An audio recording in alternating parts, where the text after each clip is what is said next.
నమస్తే అండి, ఎలా ఉన్నారు అందరూ? బాగున్నారా? నేనైతే బాగున్నానండి. మీ అందరికీ అమ్మవారి ఆశీస్సులు ఎల్లప్పుడూ ఉండాలని కోరుకుంటూ, మీరు కేవలం ఒక 7 రోజుల పాటు ఈ దీపాన్ని వెలిగించండి. అలానే ఈ ధూపాన్ని కూడా వేయండి. మీరు 7 రోజుల్లో తప్పకుండా ఏ కోరికైనా సరే, అది విద్య కావచ్చు, ఆరోగ్యం కావచ్చు, వ్యాపారం కావచ్చు, ఆర్థిక ఇబ్బందులు కావచ్చు, ఏవైనా సరేనండి, ఆ సమస్యలు తీరడానికి ఒక పరిష్కార మార్గం మీకు కనిపిస్తుంది. ధనరాబడి పెరుగుతుంది.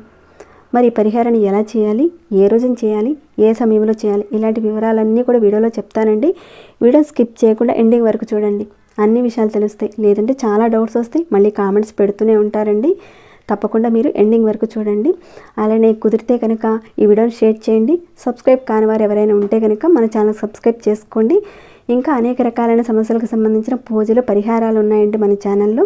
మీరు ఒకసారి ఛానల్లోకి వెళ్ళండి, చూసి మీ సమస్యకు సంబంధించిన ఒక పరిహారాన్ని ఎంచుకొని, మీరు చేయగలిగేదాన్ని ఎంచుకొని ప్రయత్నం చేయండి. మీకు వచ్చిన మార్పుని, రిజల్ట్ని నాతో షేర్ చేసుకోవడం మర్చిపోకండి. అలానే ఈ వీడియోకి ఒక చిన్న లైక్ చేయండి. మీరు చేసే ఒక చిన్న లైక్ వల్ల ఈ వీడియో 10 మందికి రీచ్ అవుతుంది. మీరు ఎలా చూస్ చేసుకోగలుగుతున్నారో అలానే వేరొకరు చూసి వారు కూడా లాభం పొందుతారండి. ఒక చిన్న లైక్ చేయండి, సరేనండి. ఇక మనం పరిహారం మాటకు వెళతాము. ఈ సంకటహర చతుర్థి రోజున మీరు లక్ష్మీ గణపతుల యొక్క ఆశీర్వాదం మీకు కలగాలంటే తప్పకుండా ఈ యొక్క దీపాన్ని వెలిగించండి. మనకి నెలకి సంకటహర చతుర్థి వస్తూనే ఉంటుంది. అమావాస్య తర్వాత రోజున కూడా వస్తుంది.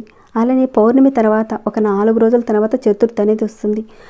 ఆ రోజునే మనం సంకటహర చతుర్థిగా మనం జరుపుకుంటాం. మీ అందరికీ తెలిసిందే అది.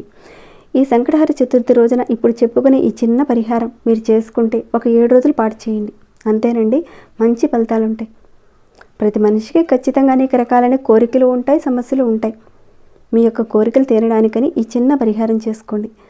ముందైతే మీరు సంకటహర చతుర్థి రోజున సాయంత్రం సమయంలో, ప్రతి ఒక్కరూ సంకటహర చతుర్థి రోజున ఆ విఘ్నేశ్వరుడికి సాయంత్రం సమయంలోనే కదండి చేస్తారు. ఆ సమయంలోనే మీరు చక్కగా మీరు లక్ష్మీ గణపతుల యొక్క విగ్రహం ఉంటే కనుక పెట్టుకోండి పూజా మందిరంలో. లేదండి అంటారా, చిత్రపటమైనా సరే పెట్టుకోండి. అది కూడా లేదు అంటారా, కేవలం లక్ష్మీ గణపతి విగ్రహాన్నైనా సరే పెట్టుకొని ఈ యొక్క దీప పరిహారాన్ని మీరు ప్రారంభించుకోవచ్చు. ముందుగా మీరు మీ పూజ గదిలో లక్ష్మీ గణపతుల యొక్క చిత్రపటానికి కానీ, లక్ష్మీ గణపతుల యొక్క విగ్రహానికి కానీ చక్కగా గంధం, కుంకుమ పెట్టి పూలతో అలంకరించి సిద్ధం చేసి ఉంచుకోండి. ఆ తర్వాత మీరు ఈ పంచగవ్య ప్రమిదం తీసుకోండి. మీ అందరికీ తెలిసిందే పంచగవ్య ప్రమిద గురించి. గోమాతలో సకల దేవతలు నివసిస్తూ ఉంటారని మనందరికీ తెలిసిందే. అలానే గోమాతలో 33 కోట్ల దేవతలు కొలువై ఉంటారు. ఆ గోమాత యొక్క పేడ, పాలు, గోమాత పాల నుంచి తయారు చేసిన పెరుగు, నెయ్యి, వీటన్నిటినీ కలిపి చేసిన వాటిని పంచగవ్యం అంటారు. ఈ పంచగవ్య ప్రమిదం తీసుకోండి. ఆ గోమయంలోనే లక్ష్మీ అమ్మవారు ఉంటుందని మన పురాణాలు చెప్తున్నాయి. ఇంకాను చెప్పాలంటే సకల దోష నివారణ జరుగుతుందండి ఈ దీపారాధన చేసుకోవడం వల్ల. ఈ ప్రమిదకి చక్కగా పసుపు కుంకాలను అలంకరించి పెట్టుకోండి. ఒకే ఒక్క ప్రమిద తీసుకోండి. తర్వాత ఒక మట్టి ప్రమిద తీసుకోండి. ఆ మట్టి ప్రమిద మీద ఈ పంచగవ్య ప్రమిదను పెట్టుకోండి. ఇక ఇక్కడ మీరు చూస్తున్నారు కదండి, ఇది మీ అందరికీ తెలిసింది వట్టివేరు. ఇది చాలా తక్కువ రేటుకి మనకు దొరుకుతుందండి. మనకు షాప్లో, ఆయుర్వేద షాప్లో దొరుకుతుంది, పూజా షాప్స్లో కూడా బాగానే దొరుకుతుంది. ఇది దొరకని స్థలం అంటూ ఉండదండి. మీరు ఒకరోజు తెచ్చుకోండి. ఈ వట్టివేరుని తెచ్చుకొని ఈ వట్టివేరుతో దీపాన్ని వెలిగించాలి. అది ఎలానో చూద్దాం. ఇక్కడ మీరు మంగళవారం రోజున ఇక్కడ సంకటహర చతుర్థి మనకు వస్తుంది. ఏ నెలలో అయినా వచ్చే సంకటహర చతుర్థి రోజైనా సరే ఈ దీపారాధన మనం చేసుకోవచ్చు. ఈ వట్టివేరుతో దీపారాధన ఎలా చేయాలంటే, ముందుగా కొద్దిగా కాటన్ తీసుకోండి. అంటే దీపారాధనకు ఉపయోగించే కాటన్ ఉంటుంది కదండి, ఈ కాటన్ తీసుకోండి. ఈ వట్టి వేరులో ఒక చిన్న ముక్కగా కాస్త తీసుకోండి, కట్ చేసి తీసుకోండి. ఈ కాటన్లో ఈ వట్టి వేరుని పెట్టి ఇలా చక్కగా మడుచుకుంటూ వెళ్ళండి. ఇలా చక్కగా మడుచుకుంటూ వెళితే మనకు ఒక ఒత్తిలాగా వస్తుందండి. చూడండి, ఇలా ఒత్తిలాగా వస్తుంది, తయారైపోతుందండి. చూసారు కదా, ఇలా రెడీ అయిపోయింది.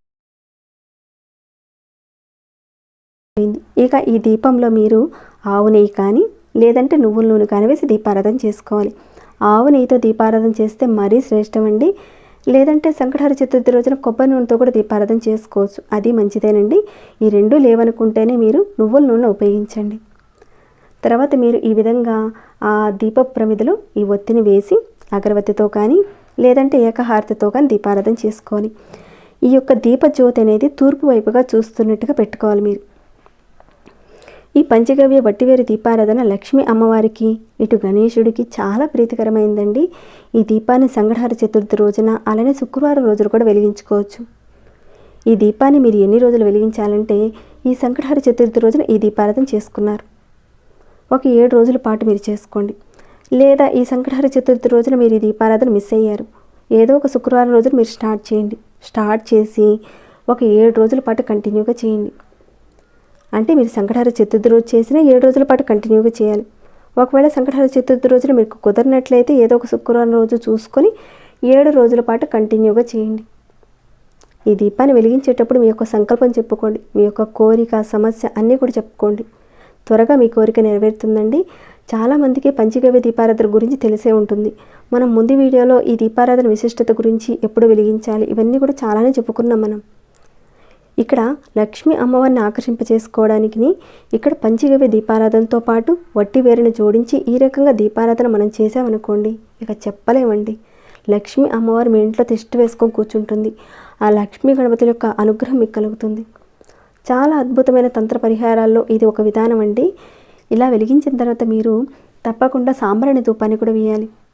ఈ ధూపాన్ని వేయడం వల్ల ఇంట్లో ఉన్న చెడు శక్తులు తరిమి కొట్టే శక్తి అనేది ఎక్కువగా ఉంటుంది. ఈ ధూపానికి పాజిటివ్ ఎనర్జీ అంటే దైవశక్తి అనేది మన ఇంట్లోకి ప్రవేశిస్తుంది. మీరు సాంబ్రాణి ధూపాన్ని ఆవు పిడక మీద వేయండి, లేదంటే బొగ్గుల మీద అయినా సరే కాస్త రాజేసి వేసేయండి. చాలామంది చేస్తూ ఉంటారు కదా, మీ అందరికీ తెలిసిందే. ఒకవేళ మీకు అందుబాటులో ఆవు పిడక లేకపోతే అలానే బొగ్గులు కూడా లేవనుకోండి, ఈ పంచగవ్య ప్రమిద ఉంది కదండి, ఇలాంటిదే మరొక పంచగవ్య ప్రమిద అనేది తీసుకొని దానిని చక్కగా వెలిగించి ఇక్కడ మీరు చూస్తే అర్థమవుతుందండి. ఆ రకంగా వెలిగించేసిన తర్వాత దాని మీద మీరు ఈ సాంబ్రాణి ధూపాన్ని వేసి అమ్మవారికి ధూపాన్ని చూపించండి. ఈ సాంబ్రాణి ధూపానికి తగిన విధంగా ఆవు పిడక కానీ బొగ్గులు కానీ లేనప్పుడు ఈ పంచగవ్య ప్రమిదని మనం సాంబ్రాణిగా వేసుకోవడానికి ఉపయోగించుకోవచ్చు. అటు మనం లక్ష్మీ గణపతులు ఇద్దరికీ పంచగవ్య వట్టివేరు దీపారాధనతో పాటు తప్పకుండా మీరు ఈ సాంబ్రాణి ధూపాన్ని కూడా ఇవ్వండి. ఈ దీపారాధన ధూపాన్ని ఇవ్వడం వల్ల మీ పిల్లల చదువుల్లో వెనకబడి ఉన్నారు, సరిగ్గా వాళ్ళు చదవటం లేదు, విద్యకు సంబంధించిన విషయంలో కూడా బాగా వెనకబడిపోయారు. అలాంటప్పుడు మీరు చేసుకోవచ్చు ఈ దీపారాధనని. అలానే డబ్బుకు సంబంధించిన సమస్యలు ఉన్నాయి, మీకు ధన రాబడి పెరగటం లేదు, ఇలాంటి సమస్యలతో ఉన్నా కానీ మీరు ఈ పంచగవ్య వట్టివేరు దీపారాధన చేయండి. చాలా చాలా మంచి ఫలితాలు ఉంటాయండి. మీరు చేసిన తర్వాత మీరే అంటారు చాలా మంచి ఫలితాలు వచ్చాయని. ధనాన్ని మనకు ప్రసాదిస్తుంది పరిహారం చేయడం వల్ల. అందుకని మీరు ఈ దీపారాధన పరిహారాన్ని సంకటహర చతుర్థి రోజున చేసుకోవచ్చు, లేదంటే శుక్రవారం రోజైనా సరే మీరు ఈ రకంగా చేసుకుంటే పాజిటివ్ ఎనర్జీ పెరుగుతుంది. 7 రోజుల పాటు క్రమం తప్పకుండా వెలిగించండి. అలానే సాంబ్రాణి ధూపాన్ని కూడా తప్పకుండా ఇస్తూ ఉండండి. ఈ రకంగా దీపారాధన చేసిన తర్వాత మీరు ఖచ్చితంగా లక్ష్మీ గణపతుల స్తోత్రాన్ని చదవండి. 7 రోజుల పాటు దీపారాధన చేస్తారు కదండి, 7 రోజుల పాటుగా మీరు ధూపం కూడా వేసి ఈ లక్ష్మీ గణపతి స్తోత్రాన్ని తప్పకుండా పఠించండి. ఇంకా లక్ష్మీ అమ్మవారికి సంబంధించిన నామాలు, గణేశుడికి సంబంధించిన నామాలు ఇవన్నీ కూడా మీకు ఏవైతే వస్తాయో వాటన్నిటిని కూడా చక్కగా అక్కడ చదువుకోండి. మీకు వీలైన నామాలను చదువుకోండి. ధనానికి సంబంధించిన సమస్యలు తొలగిపోతాయి, ధన రాబడి పెరుగుతుందండి. మీరు దేనికోసమైతే చేస్తున్నారో దానికి సంబంధించిన పరిష్కార మార్గాలు ఆ లక్ష్మీ గణపతులు మీకు చూపిస్తారు. ఈ వట్టివారు చాలా అద్భుతమైందండి. అలానే ఈ పంచగవ్య ఆరాధన కూడా చాలా అద్భుతమైంది. ఈ వట్టివేరుతో అనేక రకాలైన పరిహారాలు విధానాలు ఉన్నాయండి. ముఖ్యంగా ఈ వట్టివేరుని పూజలకి యాగాలకి ముఖ్యమైన ఒక వస్తువుగా ఉపయోగిస్తారు. ఒక అద్భుతమైన ఒక మూలికగా మన పూర్వీకులు మనకు పరిచయం చేశారు. ఇది నీటిని శుభ్రం చేసే శక్తి కూడా ఉంటుంది, చలువ చేసే శక్తి కూడా ఉంటుంది. దీని నుంచి వచ్చే శక్తి ఆధ్యాత్మికంగా అవధులు లేవని కూడా చెప్తారండి. దీనిని ఇంట్లో ఉంచుకోవడం వల్ల దురదృష్టాన్ని కూడా ఇది తొలగిస్తుంది. ఈ పంచగవ్య దీపాన్ని మీరు వెలిగించడం వల్ల దాని నుండి వచ్చే ఒక పొగ మొత్తం కూడా ఇంటిని దైవత్వంతో నింపుతుంది. ఇంట్లో ఉన్న వారి మనసులను, శరీర వ్యాధులను తొలగిస్తుందండి. లక్ష్మీ అమ్మవారు ఆకర్షింపబడుతుంది. అలా వెలిగించిన తర్వాత పూర్తిగా వెలిగిన తర్వాత ఆ ప్రమిద నుంచి వచ్చే ఆ విభూతిని ప్రతిరోజు అంటే కలెక్ట్ చేసి ఒక డబ్బాలో పెట్టుకొని ప్రతిరోజు నుదుటిన బొట్టుగా పెట్టుకుంటూ ఉండండి. ఇంట్లో ఉన్న కుటుంబ సభ్యులందరికీ కూడా పెడుతూ ఉండండి, అంటే వాళ్ళు కూడా పెట్టుకోవచ్చండి. అలా రోజు పెట్టుకుంటూ ఉంటే కనుక ఆ లక్ష్మీ గణపతుల యొక్క ఆకర్షణ మీకు కలుగుతుంది. పిల్లలకు పెట్టడం వల్ల విద్యాబుద్ధులు కలుగుతాయండి. తప్పకుండా ఈ పంచగవ్య వట్టివేరు దీపారాధనని ఈ సంకటహర చతుర్థి రోజున చేసుకోండి. కుదరని పక్షంలో ఒక శుక్రవారం రోజున మీరు మొదలుపెట్టి వరుసగా ఒక 7 రోజుల పాటు చేయండి. మంచి ఫలితాలు మీరు పొందాలని నేను కోరుకుంటున్నాను. ఇక ఈ వీడియోని ఇంతటితో ముగిస్తున్నాను. ఇంకేమైనా డౌట్స్ ఉంటే కనుక అడగండి, రిప్లై ఇస్తాను. అలానే మీకు ఎలా అనిపించింది ఈ వీడియో పట్ల అన్నది కూడా కాస్త కామెంట్ రూపంలో నాకు తెలియచేయండి. సబ్స్క్రైబ్ కానివారు సబ్స్క్రైబ్ చేసుకోండి. మరొక భక్తి వీడియోలో మళ్ళీ మిమ్మల్ని కలుసుకుంటాను. అంతవరకు సెలవు.